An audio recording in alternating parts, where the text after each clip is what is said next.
Ang parol ni Mang Kaloy. Sa liblib na barangay ng San Andres, tahimik at tila naliligid ng hiwaga ang bawat kalsada. Bagamat makulay ang Pasko sa bayan, may isang kwentong bumabalot sa takot sa puso ng mga taga-roon ng tungkol sa mahiwagang parol ni Mang Kaloy. Si Mang Kaloy ay isang misteryosong lalaki na naninirahan sa isang kubo sa gilid ng kagubatan. Walang nakakakilala sa kanyang pinagmulan, ngunit kilala siya bilang isang bihasang manggagawa ng parol. Ang kanyang mga likha ay hindi maihahambing, ang liwanag nito ay tila may sariling buhay. At ang mga disenyo ay parang hinugot mula sa ibang dimensyon. Ngunit kakaiba ang mga parol niya. Hindi tulad ng mga tipikal na palamuti. Ang bawat isa ay nagbibigay ng malamig na pakiramdam na parang binabantayan ka. Noong Disyembre, habang naglalakad si Aling Cora papunta sa palengke, nadaanan niya ang tindahan ni Mang Kaloy. Ang maliit na tindahan ay balot sa kadiliman.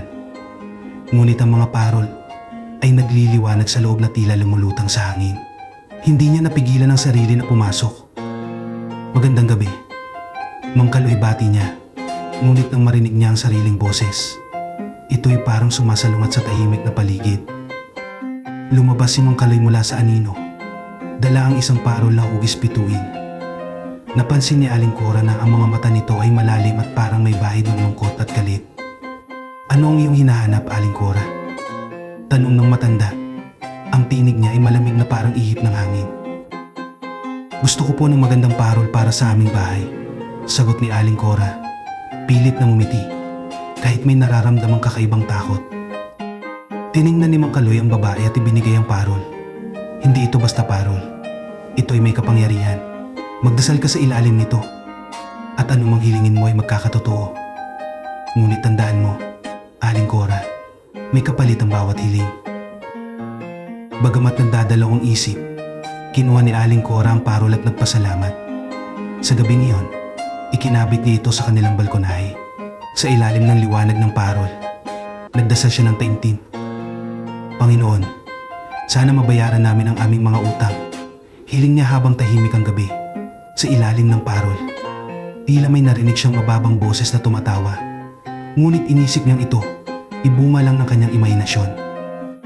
Kinabukasan, isang malaking halaga ng pera ang dumating mula sa kanyang malayong kamag-anak. Tuwang-tuwa si Aling Cora. Ngunit napansin niyang ang parol ay mas maliwanag kaysa sa una niyang nakita. Tila may kakaibang liwanag itong sumasayaw. At ang anino nito ay parang gumagalaw kahit walang hangin.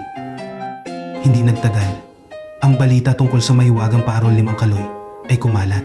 Isa-isang nagpuntahan ng mga tao sa kanyang tindahan, si Mang Ramon na humiling ng masaganang ani, si Nenita na humiling ng tunay na pag-ibig, at marami pang iba. Lahat ng kanilang kahilingan ay natupad, ngunit unti-unting nagbago ang mga kwento. Isang gabi, si Mang Ramon ay natagpo ang duguan sa kanyang bukid. Ang kanyang katawan ay parang hinila ng kalabaw hanggang sa hindi na makilala ang mukha. Si Nenita, na tuwang-tuwa sa kanyang bagong kasintahan, ay nagising isang gabi at nakita ang lalaki sa ilalim ng liwanag ng buwan. Ang kanyang kasintahan ay naging isang halimaw na may mahahabang kuko at matalim na ngipin. Pinakamalamig ang gabing iyon para kay Aling Cora nang marinig niyang umiiyak ang kanyang anak sa kwarto. Pagpasok niya, nakita niya ang bata na namimilipit sa sakit at ang liwanag ng parol ay tila bumalot sa buong kwarto. Ang kanyang anak ay nag-agaw buhay. Hindi maipaliwanag ng mga doktor ang sakit nito at ang bawat pagsusuri ay nagbubunga lamang ng misteryo. Sa desperasyon, nagtipon ang buong barangay upang harapin si Mang Kaloy. Subalit nang sila ay dumating sa kanyang kubo, wala na ang matanda. Ang natagpuan lamang nila ay isang sulat na nakapaskil sa pintuan. Ang liwanag ng parol ay sumasalamin sa inyong mga puso. Hindi ito para sa kasakiman o sariling kapakanan. Kung nagdusa kayo, marahil ay hindi wagas ang inyong panalangin.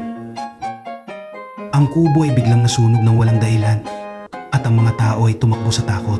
Nang sumapit ang Pasko, ang mga parol ni Mang Kaloy ay isa-isang naglaho. Ngunit may mga kwento pa rin ng mga taong nakakakita ng kakaibang liwanag sa kagubatan tuwing gabi. Sa kabila ng kasiyahan ng Pasko, nananatili ang babala. Hindi lahat ng liwanag ay nagbibigay ng pag-asa. Sa San Andres, ang parol ay hindi lamang palamuti, ito isang paalala na ang kasakiman ay may katapat na kaparusahan.